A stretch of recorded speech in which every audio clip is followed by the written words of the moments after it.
Greetings, dear ones. I am Kryon, the magnetic service. My partner steps aside to such a degree that he has the ability, if he wishes, to listen or not. There was a time when he was glued to the message to make sure it was okay and had integrity. Now he knows it does. He relaxes with what's to come, especially this one. I want to talk personally to you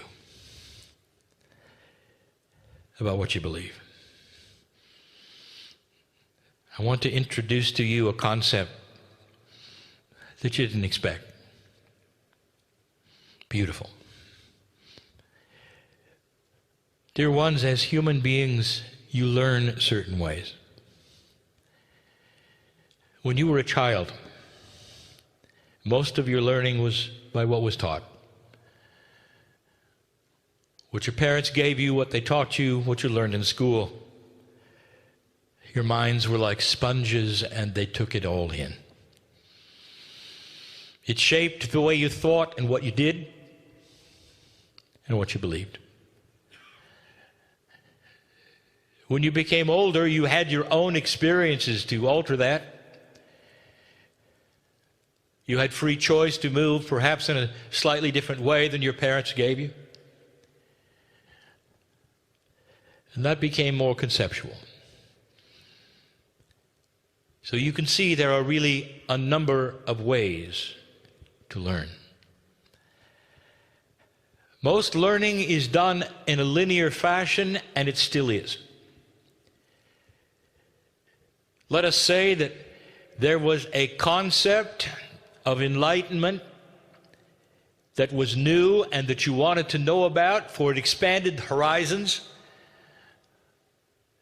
of what you thought.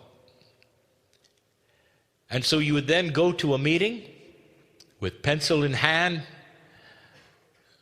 You'd go through the processes, the steps, you would learn, you'd write, you study, you practice. That's linear. It's tough to teach in a non-linear way, if not impossible. This is not an indictment of the process. It's an exposure of a new way of thinking. An exposure of non-linear teaching and receiving. And we've got some examples. And then something I want to tell you as well. It cannot be a process, dear ones. It cannot be a process. And everything to this point has been one. My partner, in his linear way, has put the items on the board for you to see. Number 1, number 2, number 3.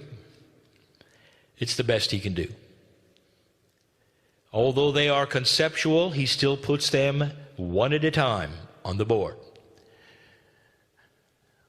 Even in that, there's a bias for the one at the top is supposed to be the more important, the one at the bottom, the least. It's not that way.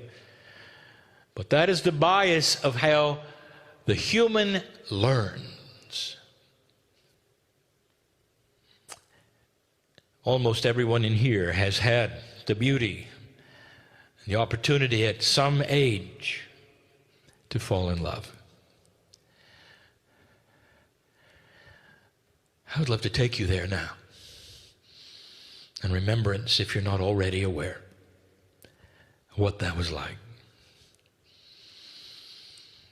Everything was fine. Didn't matter whether you had food the next day or not. Didn't matter what your friends thought or not. You were glued to the other person, and you were in love. And if it was reciprocated to the same degree, the world was perfect. It didn't matter who was fighting who or what was on the news that day. It didn't matter. Because there was a concept that was not a process, that is unexplainable, that you were sitting in the middle of it and cooperating with the other. a state of mind. And if I ask you right then, do you believe in love? You would give me a treatise. Poetry would flow out of you, even if you weren't a poet, because of what you were feeling. Belief was 100%. And you never wrote anything down. You never went to a workshop. Now this is what I want to show you. There are stages of belief, but they're none a process. Not one is a process. You're reaching an evolutionary stage of development where you cannot learn the same kind of things in a linear way. Now, don't get me wrong. The teacher can present them in a linear way, give them to you so that you can process and not become a process. You can cognize them. A new word. Cognize means that you pull them to yourself. You experiment with them until they are you. You don't learn them. You become them. So the best teachers may give you linear things, but you're going to have to take those linear things and cognize them as a way of being. Eventually there'll be ways of teaching that are quantum, where you sit and absorb and there are no lists on the board. That's coming. Now where is this going?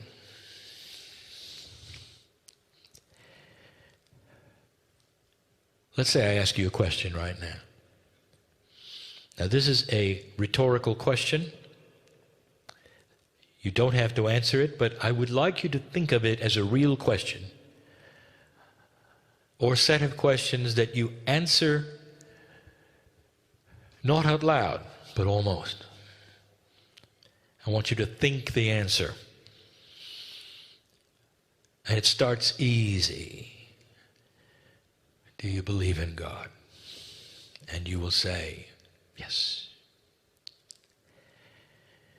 And then it starts to get harder.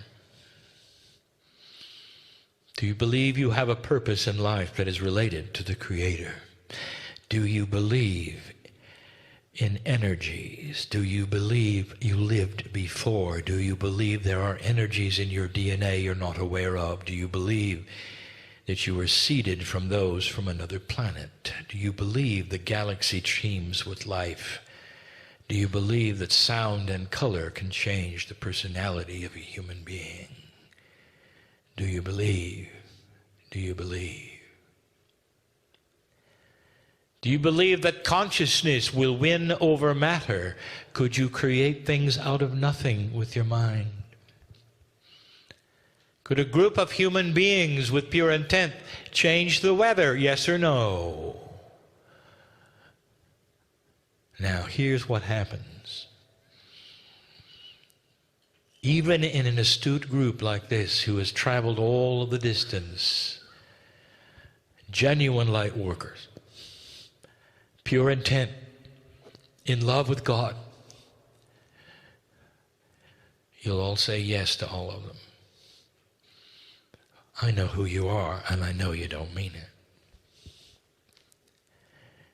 Is that shocking to you? Here's a new concept, and I want you to think about this. When you were little, and you were uncertain, if you were fortunate to have loving parents, they'd take your hand and all was well. If you were afraid to go to new places, or it was upsetting or frustrating because you didn't know what was happening, you could always reach up and take your father's hand or your mother's hand, and it was fine. For they were a shield against that which was uncertain, and eventually moved you through it. And as they moved you through it, you cognized it. It became your reality, and the next time you were not as afraid. Some of you have lost the parents that did that. Some of you know that you have become your own hand to hold. There is no one bigger. Or is there? I want to invite you to a new concept. Listen to me.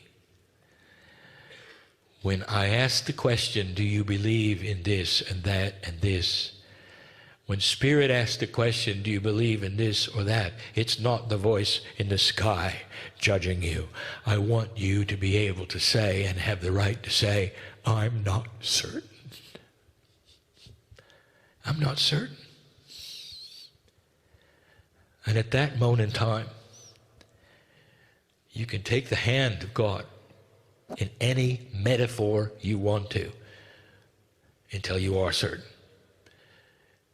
Until it's been proved or disproved, and you can take your time. Here's what I want to tell you. You're linear.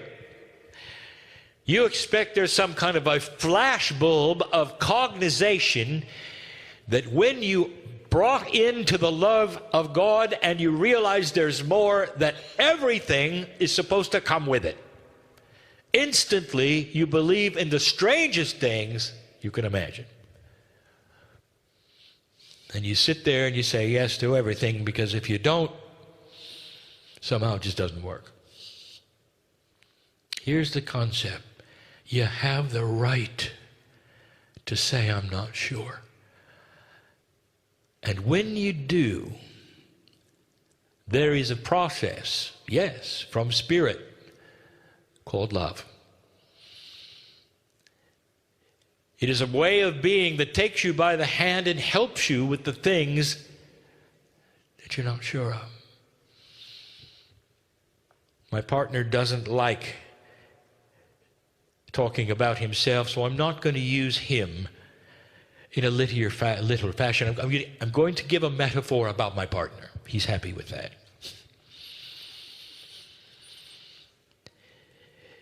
When the engineer was looking at Kryon, he laughed. For it was not his reality. He was practical and stubborn. Now that he's a light worker, he's practical and stubborn. You see, those don't matter.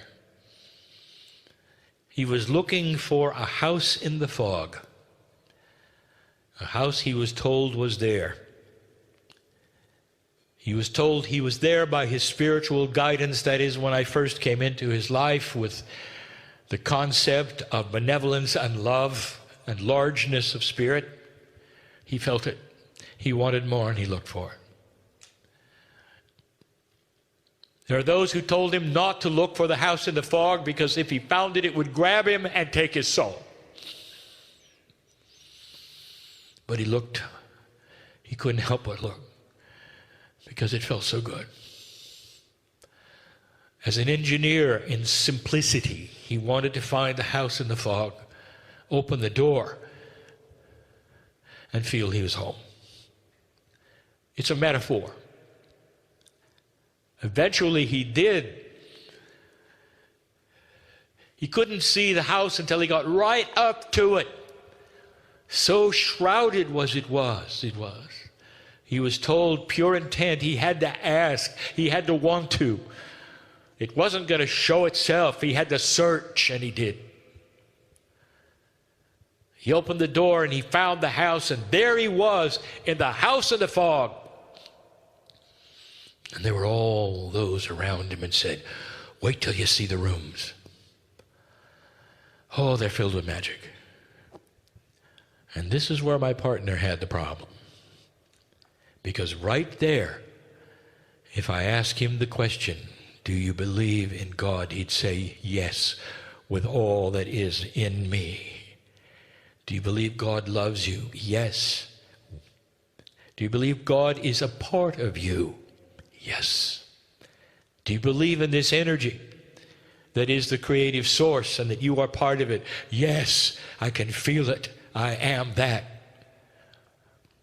Do you believe in reincarnation? No. Why? I'm not sure. What about sound and color healing? I'm not sure. What about the ability to create things with your reality? I'm not sure. My partner began channeling without ever entering the rooms. It took him years to open the door to past lives.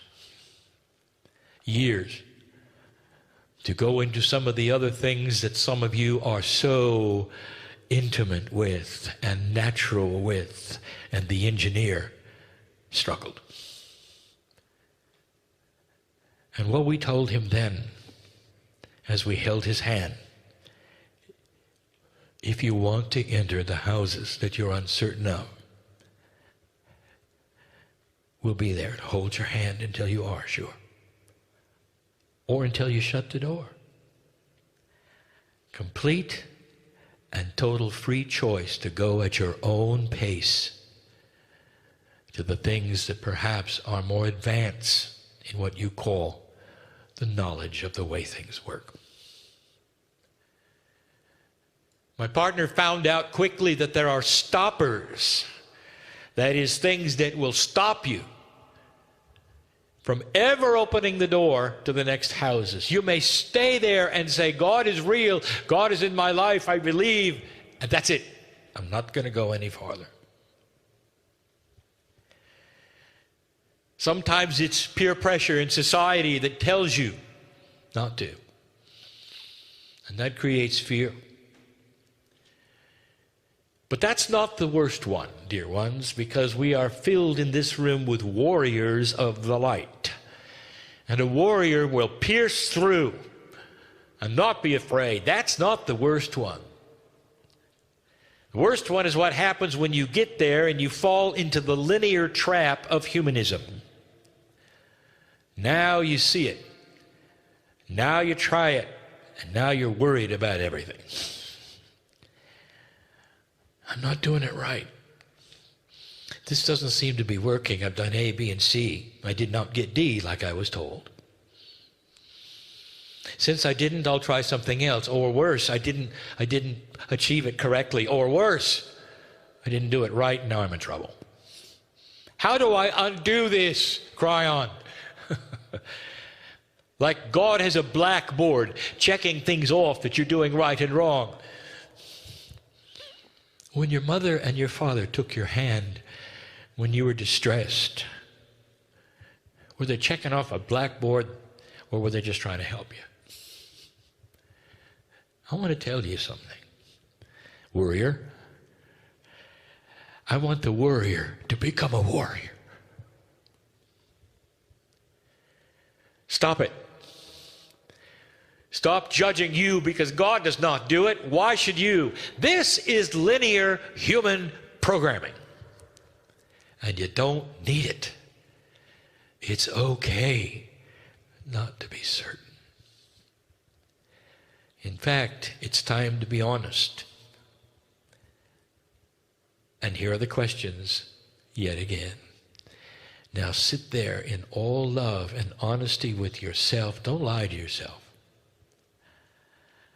And every single answer that you have for yourself, God is there listening and smiling because the answers are already known.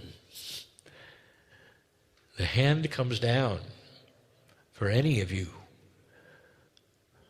with an answer that perhaps is different than the first time. Do you believe in a benevolent creator that is inside you? Do you believe that creator loves and cares about you? Do you believe you've lived before? Here we go. Is there any evidence in your life that you might be able to change who you are by pulling upon the past akash of who you used to be? And the more complex and conceptual it gets, the more you're able to say, I'm not certain. And I want you to be able to say that. This is how it works. It's not a process. You cognize things because over time you experience intuitive thought. And over a period of time, these things make sense as you connect the dots, and you're no longer afraid. Soon they become your reality. Often there is a hierarchy of how long it takes. Slowly, little by little, the man in the chair is the example. In his stubbornness, in his practicalness, he opened those houses of magic so slowly that only a few years ago were they all opened. Now he has a complete picture and he teaches it as a complete picture. But if anyone were to tell him that he had to believe in all of them, he would never have even found the house in the fog. Dear ones, the message today, it's okay not to be certain. There's a hand that you can take that'll walk you right through it, step by step, piece by piece, at your own rate, while you continue to love God. That's all we care about. That you find the seed inside, the seed that is the Creator. Blessed are the ones in the chairs and listening to this who have gotten what I'm talking about now. This is the land where we can speak these truths and you would understand them. And so it is.